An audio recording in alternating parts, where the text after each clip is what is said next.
வணக்கம். வலி நிவாரணி நண்பர்களே! நான் உங்க மகராஜ் சூர்யா. நம்ம லைஃப்ல பார்த்தீங்கன்னா, நமக்கு நம்மளுடைய கண்ணு, காது, மூக்கு மாதிரி நம்மளோட பழக்கமான உறுப்புகள் மாதிரி நமக்கு ஒரு பழக்கமான ஒரு வார்த்தையோட உபயோகம் அடிக்கடி நம்ம ஒரு சில ஃப்ரெண்ட்ஸ் கிட்டயோ, ஃபேமிலி கிட்டயோ நம்ம பண்ணிட்டே இருப்போம். சில பேரு அதான், அது நான் சொன்னா கரெக்ட்டு. நான் தான் அப்பவே சொல்றேன்டா. இந்த மாரியான ஒரு ஒரு மொக்க பஞ்ச்ச அப்பப்போ விட்டுக்கிட்டே இருப்போம். ஸோ, அந்த மாரி ரியல் லைஃப்ல நமக்கு அது ஒரு லைஃப் ஸ்டைல். நம்ம படங்கள்ல பார்க்க போம்போது, அந்த கேரக்டர்ஸோட ஒரிஜினல் பிஹேவியர் ஒரு இடத்துல அந்த கேரக்டர தாண்டி வெளிய வரும். ஸோ, அப்படி ஒரு சீன் படத்துல இருக்கும். அந்த சீன்னால மொத்த படமும் கொலாப்ஸ் ஆயி வேற மாரி ஒரு இதுல போகும். கொலாப்ஸ் மீன்ஸ் இந்த ஹீரோ வந்து பொத்தி பொத்தி பாதுகாக்கிற ஒரு சில சீக்ரெட்டிவான விஷயங்கள் ஓப்பன் ஆயி, அதுக்கப்புறம் ஸ்க்ரீன் பிளே சுவாரஸ்யம். ஸோ, அதத்தான் நான் கொலாப்ஸ்ன்னு சொன்னேன். ஸோ, சுவாரஸ்யமாயி ஒரு வேகம் எடுக்கும். ஸோ, அந்த மாதிரியான படங்கள் தான் நம்ம இப்ப பார்க்க போறோம். இப்ப எக்ஸாம்பிளுக்கு பார்த்தீங்கன்னா, கில்லி படம். கில்லில அவரு மதுரை போறது எக்ஸாம் எழுதணும்னு சொல்லி பொய் சொல்லிட்டு மதுரை போவாரு. ஸோ, அது ஒரு சின்ன ஒரு ஹிண்ட் இந்த கன்டென்ட் பத்தி நம்ம பேச போறதுக்கு. உயர்ந்த உள்ளம்னு சொல்லி ஒரு கமலஹாசன் அவர்கள் ஒரு பழைய படம் இருக்கு. அதில எல்லாம் லாஸ் ஆயி சரக்குக்கு அடிமையாயிருவாரு. ஸோ, திருந்திருவேன்னு சொல்லி அம்பிகா அவர்கள் கிட்ட சொல்ட்டே இருப்பாரு. ஸோ, எங்கேயோ ஒரு பக்கம் வேலைக்கு போயிட்டு, வீட்ல ஏதோ காசு எடுத்துட்டு போய் திருப்பியும் குடிச்சிட்டு வந்துருவாரு. ஸோ, இந்த மாதிரியான நமக்குள்ள இருக்கிற ஒரு ஸ்ட்ராங்கான பழக்கங்கள் நம்மள நம்ம எல்லாத்தையும் விட அத பண்ண வச்சுட்டே இருக்கும் அந்த கேரக்டர் பிஹேவியர். ஃபர்ஸ்ட்டு படம் பார்த்தீங்கன்னா, இம்சியரசன் 23ஆம் புலிகேசி. அந்த படத்துல நீங்க படம் ஃபுல்லா இம்சியரசன் புலிகேசி கேரக்டர் கககபோன்னு சொல்லி இளவரசு அவர்கள்கிட்ட நிமிஷத்துக்கு நிமிஷம் சொல்லிக்கிட்டே இருக்கும். ஸோ, இதே மாதிரி ஒரு படம் ஃபுல்லா போயிட்டே இருக்க போம்போது, இன்டர்சேஞ்ச் ஆவாங்க வடிவேலு அவர்கள்.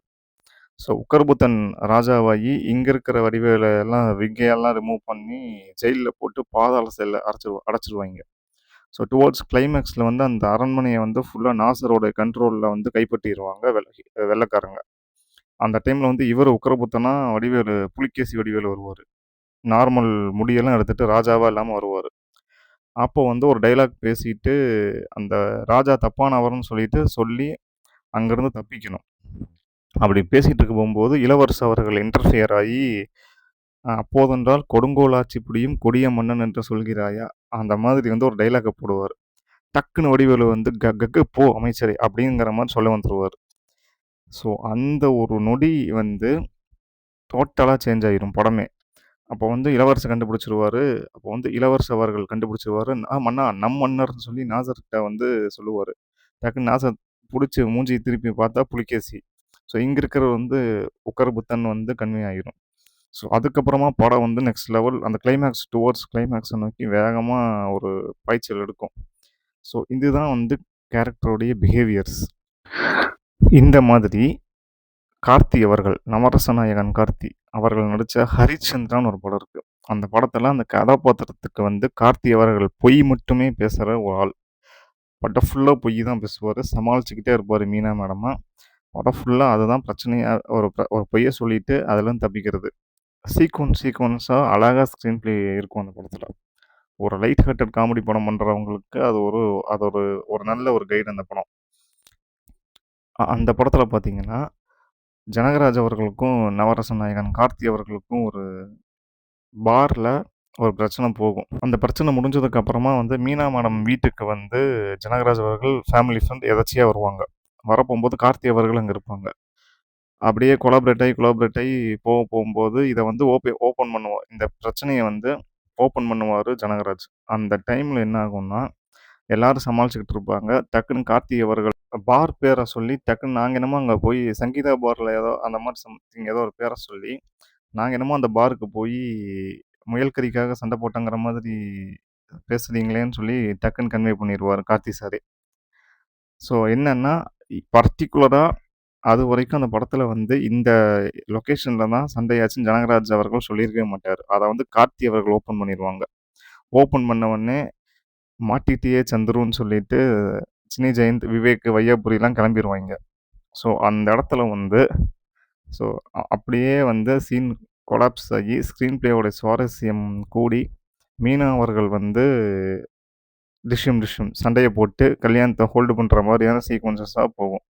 ஸோ, அந்த ஒரிஜினல் பிஹேவியர் பொய்யே சொல்லிட்டு இருக்கக்கூடிய ஒரு ஆள்னால வந்து ஒரு லெவலுக்கு மேல அவர் அறியாமயே அந்த உண்மை வந்து வெளிய வந்துரும். ஸோ, மறைக்கணும்னு ட்ரை பண்ணி. இதுதான் வந்து ஒரு ஒரு சைக்காலஜிக்கல் கேரக்டர் ஓட ஒரிஜினல் பிஹேவியர் சீன். அடுத்த படம் பார்த்தீங்கன்னா, ஷங்கர் அவர்களுடைய அந்நியன் படம். அது ஒரு எக்ஸ்ட்ராடினரி மூவி. ஒரு பெர்ஃபார்மன்ஸ் வைஸும் சரி, ஸ்க்ரீன் பிளே, ஸ்டண்ட் எப்படி இருக்குன்னு ஒரு ஒரு நார்மல் கமர்ஷியல் படத்துக்கு, சாங்ஸு, பேக்ரவுண்டு, காமெடி ட்ராக்கு எல்லாமே ஃபுல்ஃபில் பண்ணுன ஒரு சமபந்தி சாப்பிட்ட மாதிரியான ஒரு திருப்தி தரும் அந்த படம். கன்டென்ட்டாவும். ஜஸ்ட் மசாலா மட்டும் இல்லாம. ஸோ, அந்த படத்துல பார்த்தீங்கன்னா, திருவையாறுக்கு வந்து ஏதோ சிங்கிங்க்காக போயிருப்பாங்க. அப்போ வந்து பைஜாமாலாம் போட்டுட்டு ப்ரப்போஸ் பண்ணிருப்பாரு விக்ரம் அவர்கள், அம்பி. ஹீரோயினுக்கு ப்ரப்போஸ் பண்ண போம்போது, அந்த ஹீரோயின் வந்து நிராகரிச்சுருவாங்க. என்ன பண்ணுவாருன்னா, ரிஜெக்ட் பண்ணத தாங்க முடியாம பக்கத்துல ஒரு குளமோ, ஆறோ ஓடிட்டுருக்கும். அதுல போய் விழுந்து தற்கொலை பண்றதுக்கு போயிருவாரு. ஸோ, அந்த டைம்ல பார்த்தீங்கன்னா, அ அந்த சீன் கட் ஆயி, அதுக்கப்புறமா வந்து ரெமோ கேரக்டர் இன்ட்ரோ ஆகும். இன்ட்ரோ ஆனதுக்கு அப்புறமா பார்த்தீங்கன்னா, அங்க வீடு ஃபுல்லா பூவெல்லாம் கிஃப்ட் அனுப்பிச்சிருப்பாரு. ஸோ, அம்பி வந்து வருவாரு பார்க்கறதுக்கு. பார்த்துட்டு, "நீங்க அன்னைக்கு வேணான்னு சொன்னீங்க. நான் வந்து தற்கொலை பண்ணிக்கலான்னு சொல்லி பக்கத்துல இருந்த ஆறையோ, குளத்திலயோ குதிச்சுட்டேன்."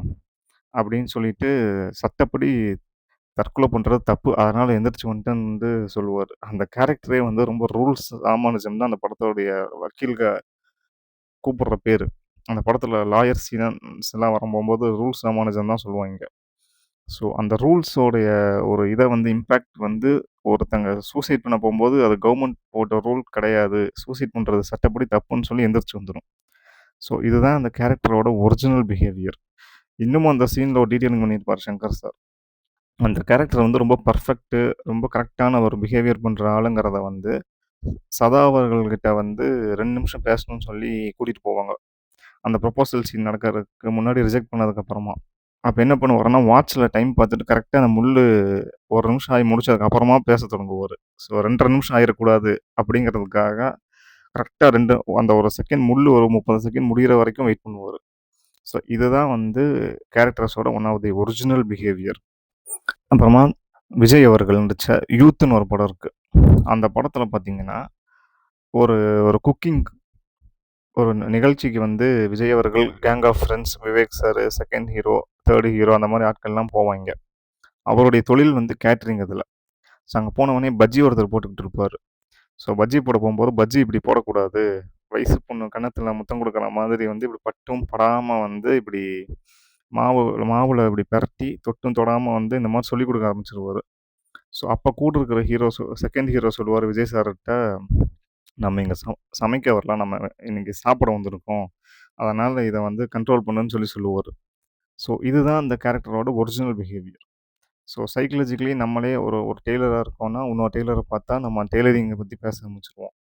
ஸோ நம்ம ஒரு கிரிக்கெட்டரா இருக்கோம்னா, கூட சக கிரிக்கெட்டர் ஒருத்தர பார்த்தோம்னா, அத பத்தி நம்ம டிஸ்கஸ் பண்ண ஆரம்பிச்சுருவோம். நம்மளுடைய கேம பத்தி. ஸோ இதுதான் வந்து ஒரு கேரக்டரோட ஒரிஜினல் பிஹேவியரே. அதுக்கப்புறமா தில்லு படத்துல பார்த்தீங்கன்னா, அந்த கேரக்டர் வந்து போலீஸுக்கு ட்ரை பண்ணிட்டு இருக்கிற கேரக்டர். போலீஸ் ட்ரெய்னிங் போம்போதும் சரி, படத்தினுடைய ஸ்டார்ட்டிங்ல இருந்தே சரி, விக்ரம் அவர்கள் வந்து போலீஸ் கட்டிங்ல தான் இருப்பாரு. கிளீன் ஷேவ்ல தான் இருப்பாரு. ஒரு போலீஸுக்கு உண்டான ஒரு அடையாளத்தோட தான் இருப்பாரு. கையில காப்பு, இந்த மாதிரி அப்பாயின்ட்மென்ட் ஆகறதுக்கு முன்னாடியே இப்படி தான் இருப்பாரு. ஸோ, அப்ப பீச்ல வந்து ஆஷிஷ் வித்யார்த்திக்கும் அவருக்கும் லைலாவ ஈவ் டீசிங் பண்ற மாரி ஒரு சீன் வச்சிருப்பாரு தரணி. அந்த டைம்ல வந்து அவர் கூட பிரச்சனையாக போம்போது அடிதடி ஆகும். அடிதடி ஆகுறதுக்கு முன்னாடி சொல்லுவாரு, ஆஷிஷ் வித்யார்த்தி அவர்கள்கிட்ட விக்ரம் சொல்லுவாரு, "இந்த மாரி பிஹேவ் பண்ணீன்னா, உன்னைய நியூசன்ஸ் கேஸ்ல புக் பண்ணி உள்ள போட வச்சுருவேன்." அப்படின்னு சொல்லுவாரு. இன்னும் போலீஸே ஆயிருக்க மாட்டாரு. ஆனா வந்து கரெக்ட்டா அந்த ரூல்ஸ் அண்ட் ரெகுலேஷன்ஸோட வந்து ஆஷிஷ் வித்யார்த்திய மிரட்டுவாரு. ஸோ அதுதான் வந்து ஒரு போலீஸ் ஆ ஆகப்போறோங்கிற நாடி நரம்பு ஃபுல்லா அது இருக்குங்கிறத வந்து, இந்த கேரக்டரோட ஒரிஜினல் பிஹேவியர் அங்க சென்ஸ் ஆயிருந்திருக்கும்.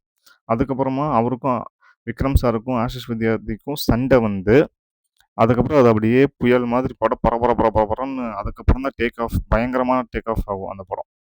ஸோ இதுவும் வந்து படத்தினுடைய original character behaviour.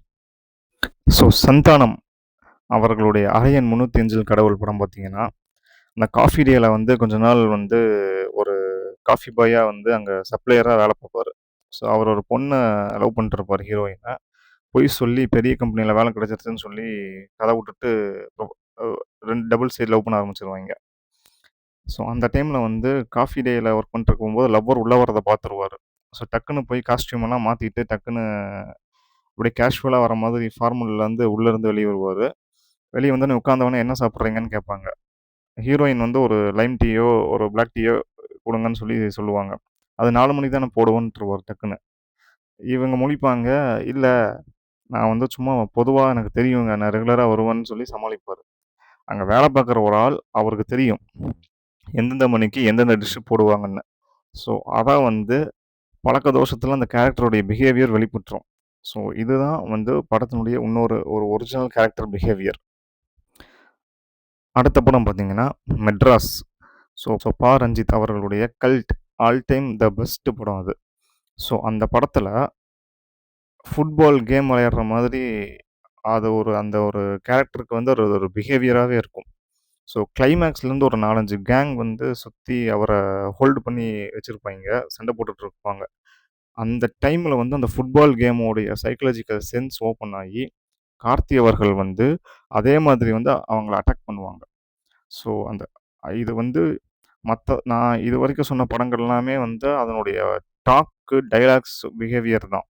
Character behaviour. ஆனா இது வந்து ஒரு ஒரு சைக்காலஜிக்கலி வந்து அந்த கேரக்டருக்கு இருக்கிற one of the lifestyle behaviour. இது மற்ற படங்களை விட மற்ற படத்தை விட இந்த படம் ஒரு படி மேலேயே நல்ல ரைட்டிங் பண்ணப்பட்ட படம் இது, மெட்ராஸ். ஸோ ரொம்ப அருமையான படம். ஸோ அந்த உடைய கேரக்டர் பிஹேவியரை வந்து லைஃப் ஸ்டைல் கேரக்டர் பிஹேவியரா பா. ரஞ்சித் ரைட்டிங் பண்ணியிருப்பார். ஸோ ரொம்ப முக்கியமான ஒரு படம் அது. ஸோ இந்த மாதிரி வந்து உங்களுக்கும் படம் பார்க்க போகும்போது கேரக்டரோட பிஹேவியர் உங்களுக்கு நீங்கள் நோட் பண்ணியிருந்தீங்கன்னா அதை வந்து கீழே கமெண்ட் பண்ணுங்கள். வெளி நிவாரணை சேனலை சப்ஸ்கிரைப் பண்ணுங்கள். உங்கள் ஃப்ரெண்ட்ஸ் அண்ட் ஃபேமிலிக்கு இந்த வீடியோவை ஷேர் பண்ணுங்கள். நல்லா பழகுங்க, பிடிச்சா கட்டிக்கங்க.